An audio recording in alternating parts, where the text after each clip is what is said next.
The girl's arm trembled as she lifted the crumpled slip of paper toward the counter, her fingers shaking from cold and exhaustion. The financial hall's marble floor echoed with distant footsteps, but the moment around her felt painfully still. Light from the overhead panels spilled across her dirt-streaked face as she stared at the laughing older man in the suit, his polished cufflinks catching the glow as he leaned back, entertained by something no one else could see. Behind him, the woman in the white blouse froze mid-breath, her shock widening into something like fear. Next to her, the younger man in the navy suit pressed both hands to his lips, unable to decide whether he was witnessing a miracle or a mistake. The screens behind them flickered with rows of numbers, each update reflecting in the girl's determined eyes, as if she were bracing herself for a truth she wasn't ready for. And yet, the hall wasn't watching the numbers. It was watching her, this silent, trembling child, a figure who looked pulled from a cold winter night and dropped into a place that didn't want her. No one knew her name. No one knew the hidden pain she carried, or the shocking truth sealed inside the tiny slip of paper she refused to let go.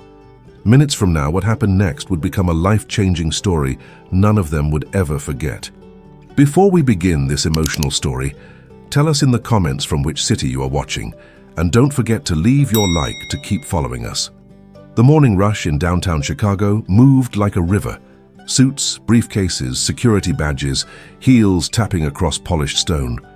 But inside the massive banking hall of Riverpoint Financial, a strange quiet seemed to form around the little girl who had slipped between the revolving doors unnoticed.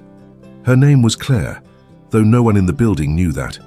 To them, she was just a small shadow crossing a world of glass and marble. Claire stepped forward, each footfall careful, as if the floor might reject her. The torn dress brushing her knees held the faint smell of smoke, the kind that lingered after nights spent near makeshift fires outside the train station. People stared but looked away quickly, most convinced she must belong to someone, or that security would handle it. But no guard moved. Maybe the way she clutched that slip of paper like it was something sacred made them hesitate. She stopped at the counter, the height forcing her to lift her chin to speak. The older man sitting there didn't even look up. His silver hair was immaculate, his suit tailored with the easy confidence of someone who had lived his life on the winning side of numbers. His laugh, low and amused, echoed from a moment before when another client had joked with him. When she finally whispered, "Sir?" he lifted an eyebrow, surprised she had dared address him. The woman beside him, Emily, leaned in, sensing tension. Her posture stiffened when she really saw Claire, the dirt on her face, the thinness beneath the dress, the deep tiredness in her eyes. "Sweetheart," she murmured, lowering her voice. "Are you lost? Do you need help?" Claire shook her head. She lifted the small paper with a trembling hand. "I need to check my balance." 6 quiet words. Words that didn't fit the scene or the girl or the world she stood in. Emily opened her mouth, unsure whether to respond gently or call someone. But the older man, Richard Hale, the bank's vice president, finally turned fully toward Claire, a smirk pulling one corner of his mouth. "Your balance?" He chuckled, exchanging a knowing glance with the younger man behind him. "Little girl, this is a private bank. We don't handle play money." Claire didn't flinch. Her fingers tightened around the slip, and in her eyes something flickered. Not fear, not shame, but a quiet resolve that made Emily step back in confusion. The hall grew strangely still around them, as if the entire building was waiting to see whether the child would hold her ground or run. She didn't run. She lifted the paper higher, and the moment hung there, fragile, uncertain, waiting for the world to tilt. Emily reached forward instinctively, ready to guide Claire away from the counter, but the girl took a half step back, still holding the slip toward Richard. It wasn't defiance. It was something else, a desperate steadiness shaped by nights she never spoke of. "Please," Claire murmured. "You need to see it." The slip caught the overhead light, and Richard finally extended a hand, more out of irritation than curiosity. He took the paper with the impatient flourish of a man too important to be interrupted by a child. "Let me guess," he said, unfolding it. "A note from your school, or some pretend savings account you made with—" He stopped talking. Emily noticed immediately. She heard the faint pause in his breath. The younger banker, Michael, leaned forward to peek at the paper. His expression shifted first to confusion, then disbelief.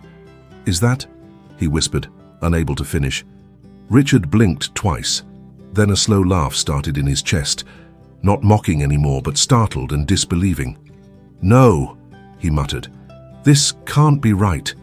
This is impossible." Claire watched them, her breathing shallow. Emily stepped closer, her concern growing by the second. "What is it?" she asked, her voice tightening. "Richard, what does it say?" He didn't reply immediately. Instead, he looked down at Claire, not at her torn clothes, not at her dirty face, but at her eyes. Eyes that held a story none of them understood yet. "Where did you get this?" he finally asked, his voice changing in a way that made Emily's pulse spike. Claire swallowed hard. "My father gave it to me," she said, "before he disappeared." The hall's ambient noise, phones ringing, conversations, footsteps, seemed to muffle around her. Emily felt a knot pull in her chest. Michael's hand slowly fell away from his mouth as he tried to understand what he was seeing. The slip wasn't a school note. It wasn't a crayon-scribbled pretend receipt. It was a real account access certificate, an older one but valid, linked to a dormant investment account under a name none of them recognized. And the numbers on the certificate weren't small. Not at all. But before Emily could ask another question, a voice from behind them called out sharply, "Is there a problem here?" A security officer approached, hand resting near his badge. Claire flinched, instinctively pressing her arms to her sides. Emily pivoted instantly, stepping between them. "It's fine," she said quickly. She's with us." Claire's shoulders eased only slightly. The officer hesitated, then nodded and walked off. Emily turned, her heartbeat loud in her ears. Claire was staring at Richard again, waiting for something. Answer, closure, maybe hope. Richard looked from the certificate to the child, then to Emily, as if the weight of a secret from the past had just landed in the middle of his polished desk. Emily didn't know it yet, but this moment, this tiny slip of paper, was about to pull them all into a story of second chances, hidden pain, and truths buried beneath years of silence. And somewhere inside Claire's trembling hands lay the key to a life-changing story none of them were ready to face. Richard stood up slowly, the legs of his chair scraping against the polished floor. His reaction startled even himself. "Follow me," he said, but the command held an undertone Emily had never heard from him before. Hesitation. Claire didn't move. Her fingers clenched the edge of her dress. Emily knelt gently beside her. "It's okay," she whispered. "He's just going to check something in the system." But Claire's voice was barely audible. "Every time someone says that, bad things happen." Emily's throat tightened. She didn't know what that meant, but she could guess. Shelters, officers, questions, separation.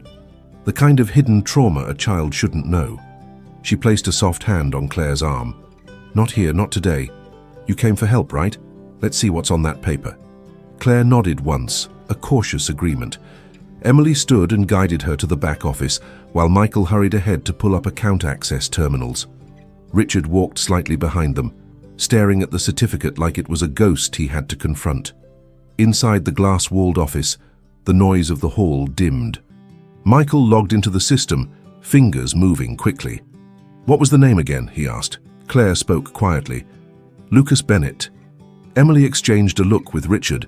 The name didn't ring a bell. Michael typed it in. Nothing. He adjusted the spelling. Tried again. A soft beep. A blinking icon. A restricted profile. Then, a number. Michael's hand froze on the mouse. Richard stepped closer. Emily inhaled sharply. The dormant account tied to Claire's slip wasn't small. It wasn't forgotten pocket change. It was the kind of balance that only a wealthy man, or someone who had once been, could leave behind. Michael whispered, This is a millionaire account." Emily turned to Claire slowly. The girl's lips parted in confusion. She didn't understand the number. She didn't understand why everyone's expression changed at once, shifting from skepticism to shock, and then to something deeper, responsibility. Richard lowered himself into a chair. For the first time that morning, he wasn't wearing the armor of a wealthy executive. He looked human, troubled. "Claire," he said carefully, "why did your father give you this?" She blinked. Her voice cracked. "He told me, if something ever happened to him, I should keep it safe and someday someone would tell me what it meant." Emily's eyes stung. She understood now. This wasn't about money, not only.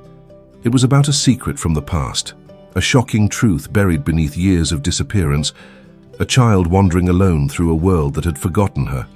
Claire stood very still. "Can you tell me what it means now?" The room went silent, heavy, fragile, waiting.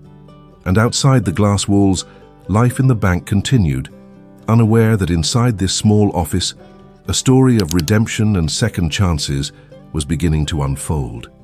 Emily closed the office door behind them, muting the noise of the banking hall. The small room felt suddenly too bright, too clean, too carefully ordered for the kind of secret that had just surfaced. Claire stood near the edge of the desk, looking as though she wasn't sure whether she was allowed to breathe inside a place like this. Her fingers stayed curled in front of her chest, as if she were holding something fragile, even though the slip was now on the table between them. Richard leaned forward, elbows on his knees. He stared at the numbers on the monitor, his face creased in concentration. He had seen countless accounts of wealthy families, millionaire CEOs, old money dynasties, but nothing about this felt familiar. It was too big, too carefully hidden, too purposeful.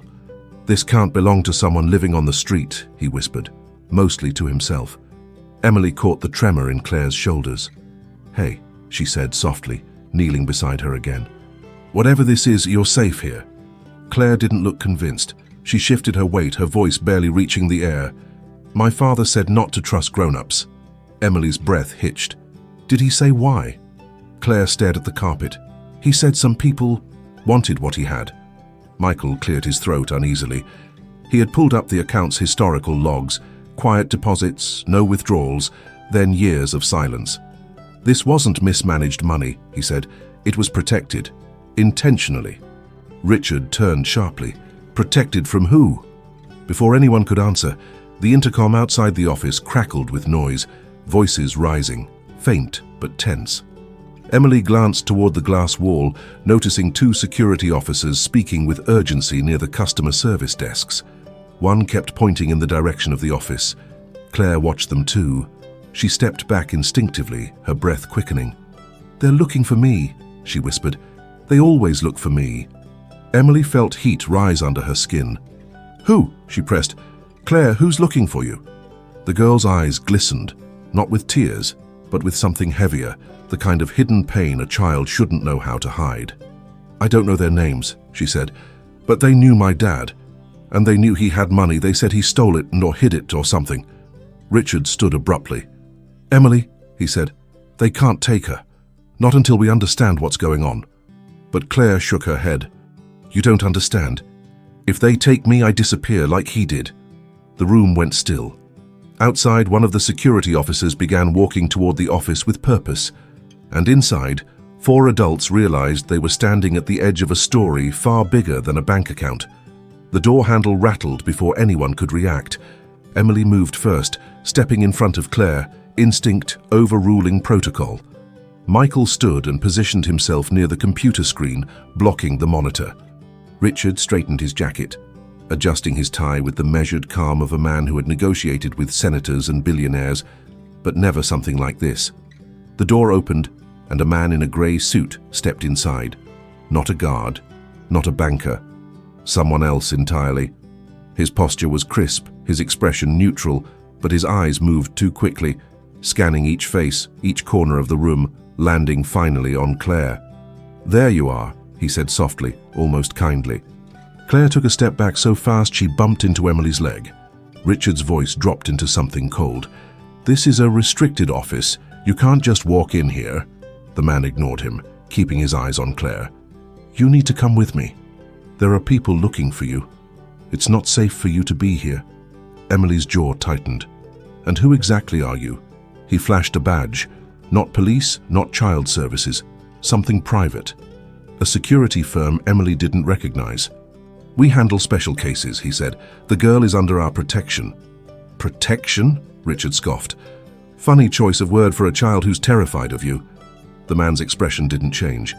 Her father entrusted us with— No, Claire whispered, shaking her head violently. That's not true. He ran from you. The man's eyes narrowed just enough to confirm it. Emily stepped closer to Claire, shielding her with her body. You should leave, she said. Now. Michael, who had been silent until that moment, swallowed hard. Richard, he murmured. The account logs. They show activity from an external administrator, someone with clearance, someone who's been tracking this girl. The man in grey straightened, his voice flattening. You don't understand what's at stake. Richard finally lost patience. Then explain it. But the man didn't, because behind him security arrived, actual bank security. They looked confused but determined. Sir, one of them said carefully, you can't be in this office without authorization. For a moment it seemed like the man in grey would fight his way through. His jaw twitched, his hands curled, but then he exhaled sharply, stepped back, and gave Claire a long, unreadable look. This isn't over, he said quietly. He left the office but not the building. Emily could see him through the glass, waiting, watching, pretending to check his phone while keeping his eyes locked on Claire. Richard closed the blinds with a swift, practiced motion. Claire's breath stuttered in her chest. He's going to take me, she whispered. Emily knelt, holding Claire's trembling hands. Not while we're here. Richard paced once, ran a hand through his silver hair, and turned toward the group with a gravity none of them expected. We're dealing with a wealthy family, he said. Powerful. The account, the secrecy, the pursuit. This isn't an accident. Michael looked at Claire. Your father, was he running from them? Claire nodded. Emily whispered, then we need to figure out why. But the answer, whatever it was buried somewhere between money, fear, and a secret from the past that none of them understood yet. The blinds rattled softly as a draft swept through the office, carrying with it the faint murmur of clients outside. Claire stood rigid, staring at the floor, as though afraid her shadow might give her away. Emily watched her closely. Her slight frame, her knuckles white from gripping her dress, the haunted stillness of a child who had learned to survive by not drawing attention. Richard stepped closer, lowering his voice. Claire, there's something you haven't told us. What happened to your father? She hesitated, not stubbornly but fearfully. Her lips parted, closed, then parted again. He said he had to hide something they wanted. He didn't tell me what. He just said if anything happened to him I should keep the papers safe. He told me to run if I ever saw them again. Emily felt a hollow ache settle behind her ribs. Claire wasn't just wandering. She wasn't just lost. She was fleeing. Michael turned the monitor slightly, showing an archived note attached to the account, years old, encrypted, hidden deep. Only one line was visible. For Claire, when the time is right. Emily gasped. Richard steadied himself against the desk. Claire blinked slowly, as if the words reached her through a long tunnel. Michael tapped a few keys. There's more, he said, but I need clearance. Richard nodded. Use mine. With trembling fingers, Michael accessed the encrypted partition. A file opened, grainy, old, barely intact. A scanned page. A letter. Emily leaned forward, reading aloud beneath her breath. If you're reading this, they found me. Protect my daughter. She's the only one who can access the trust and the truth about what happened. Claire's breath shivered. Richard's expression hardened into something protective. This wasn't stolen money, he murmured. This was a safeguard, a legacy. Emily placed a hand gently on Claire's back. Your father tried to protect you. He was fighting something bigger. Michael's gaze flicked toward the blinds. And whatever that was, it's still here. Because outside the office, the man in grey was no longer alone. Two more men had joined him. They didn't look like bankers, or clients, or anyone who belonged in the elegant calm of Riverpoint Financial. Their eyes scanned the room with predatory precision. Emily stepped quickly to the blinds, lowering them further. Her pulse thudded in her ears. We have to get her out of here. Richard nodded. Through the service hallway. It connects to the underground garage. Michael grabbed Claire's hand gently but urgently. "Do you trust us?" he whispered. Claire hesitated only a second. Then she nodded. Emily opened the office door with care, glancing left and right. The men were still in the main hall. It gave them a small window, thin, precarious, and shrinking with every step. They moved as one. But just as they reached the corridor, Claire stopped. "Wait." Richard turned. "Claire, we don't have time." She lifted the slip of paper again, her voice steady for the first time. "My dad said the truth is in here. If we leave without it, they win." Emily's breath caught. Michael looked at Richard. "What do we do?" And for the first time that day, the vice president of Riverpoint Financial didn't have an immediate answer. Only the knowledge that whatever choice they made next would change all their lives. The corridor behind the office felt colder, narrower, almost unfinished compared to the pristine marble hall. Fluorescent lights hummed overhead, casting pale reflections across the polished concrete floor. Claire walked between Emily and Michael, her small hand wrapped in Michael's, her steps light and quick. Richard walked behind them, glancing over his shoulder every few seconds, ears tuned to any change in the rhythm of the building. They reached a fork where the hallway split, left toward the service elevators, right toward the restricted vault wing. Richard hesitated only a moment before turning right. "The truth she's carrying," he murmured. "It may be in the account, but part of it is physically here." Emily stiffened. "You're talking about the old archives?" Richard nodded. "There was a sealed box linked to certain high-value trusts years ago. No one ever claimed it, and the name attached was Bennett." Claire stopped walking. "That's my name," she whispered. Michael exchanged a stunned look with Emily. "Then this is more than money.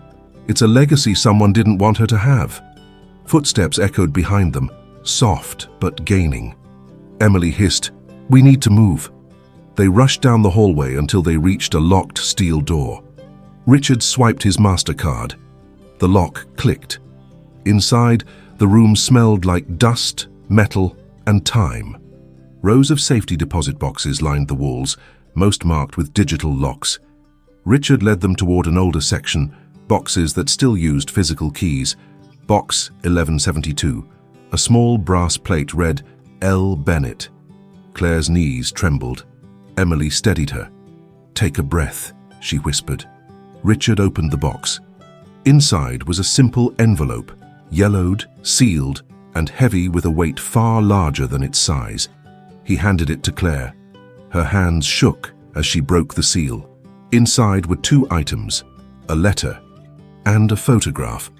The picture showed her father standing beside a young Richard Hale, years younger, smiling awkwardly, as if unsure he belonged in a place of polished power.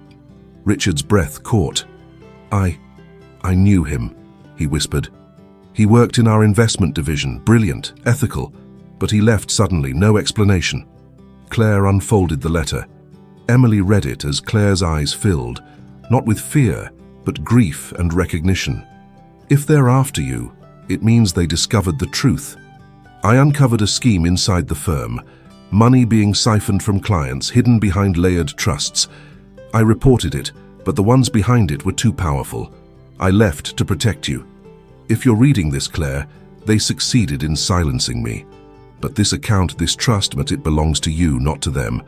Find the man in the photo, if he's still there. He's the only one you can trust." Claire lifted her eyes to Richard, confused, vulnerable, searching. Richard knelt before her. "I will protect you," he said quietly. "Not because your father asked me to, but because he was right, and because you deserve to know the truth." A door slammed at the far end of the hall. Emily jerked her head toward the sound. "They're coming." Michael whispered, "We need to run." But Claire shook her head. "No, we need to finish this, or they'll never stop." And for the first time since entering the bank, her voice held power. Conclusion. Compactor. Weeks after the chaos inside Riverpoint Financial, the truth finally surfaced. The hidden scheme was exposed. The men who chased Claire were arrested, and her father's name was cleared. Richard testified with quiet conviction, honoring the man he once knew. Emily became Claire's guardian through a fast-tracked court order, offering her the safety she had been running from for so long. One gray morning, Claire returned to the bank, not as a frightened girl in torn clothes, but as a child finally standing on her own ground. She carried a small framed photo of her father and placed it gently on Richard's desk. "So you remember who tried to do the right thing?" she said softly. Richard nodded, eyes warming. "And because of you, he finally can." Outside, Emily waited with a smile. Claire took her hand, stepping into the crisp Chicago air. The city felt different now, less threatening, more possible. She had a home, a future, and a purpose her father had entrusted to her from the start. It wasn't about the money, it was about dignity, truth, and the second chance that kindness had made real. Thank you for staying with us until the end of this heart-touching story. Tell us in the comments which moment touched you the most. Subscribe and turn on the bell to receive more stories that inspire and transform. Leave a like if you believe in the invisible strength of kindness, dignity, and family. And thank you for being part of this community that believes in stories with soul.